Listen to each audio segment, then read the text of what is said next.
Hey, it's me. Keep it crafty. I have some super cool ideas for you guys that doesn't involve flowers for one. I'm going to be attempting to make a rocket ship Easter basket. So I'm starting with some foam board. I'm marking 6 inches on each side. I'm not cutting all the way through. I just need it deep enough so that I can fold it. I decided to make the front and the back of the rocket ship bigger than the sides. But if you want all the sides to be the same size, just measure it and divide it by 3. Now I'm going to flip the foam board over and fold it towards the center.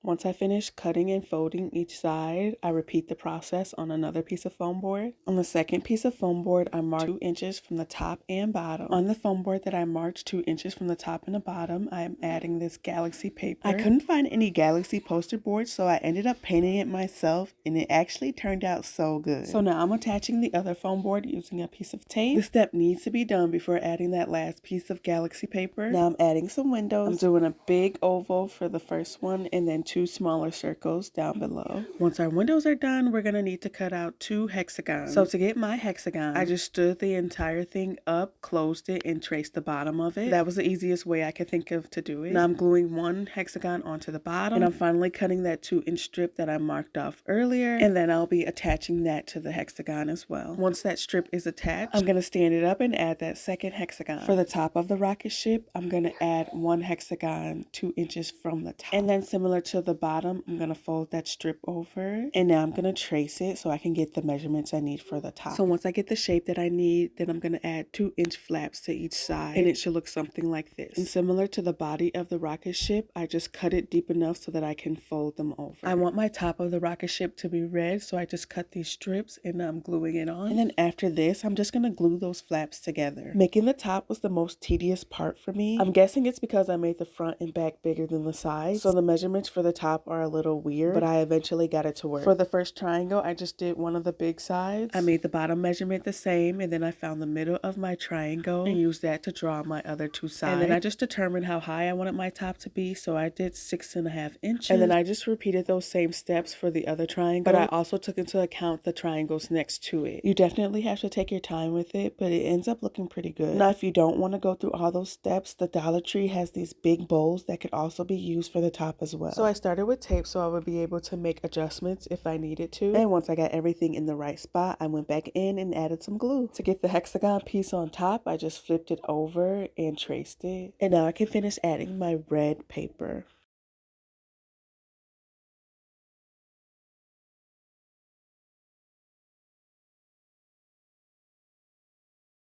I really love how this top came out. Now we can go back to working on the body. I cut out an outline of my windows on another piece of foam board. I added some silver paper and some cello wrap. Next, I'm creating a hole where my ribbon will be. I'm just going to pull it through, making sure the knot is on the inside. And this will be what I use to close the box. I found this silver washi tape at Hobby Lobby, and I'm just adding it to those creases. I would recommend finding a better quality tape because this one would not stick. Now moving on to the inside, I did an outline of the window again, but just on the silver paper. Now I'm adding these super cool stickers from Michaels, and my letters are from the Dollar Tree. Once all my stickers were placed, I can move on to the best part, adding in some gifts. First, I covered my hexagons with some silver paper from Hobby Lobby, and then I added these silver bows from the Dollar Tree. As soon as I saw these, I knew I had to get them. Now I'm adding in my little astronaut, a sword, some poster boards, and this giant egg that I got from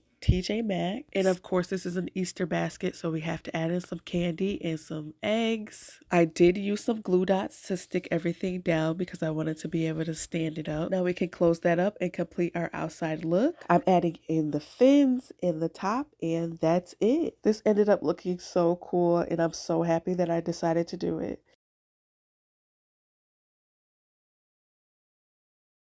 If you know a gamer, then this next DIY would be perfect for you. I made a giant Xbox controller Easter basket. Let me show you how I did it. So of course I'm starting with some foam board. I drew out the controller on a piece of poster board, and now I'm going to trace it onto that foam board. I'm cutting that out, and now we're going to use some 4-inch strips to go around the entire controller. I decided to glue the strips to the outside so it will cover the white on the bottom. And then after I got all my strips on, I went in with some electric tape to cover the white on the top. If you don't mind the white, then I would just leave it as it is. But I feel like that electric tape just makes it look sleek.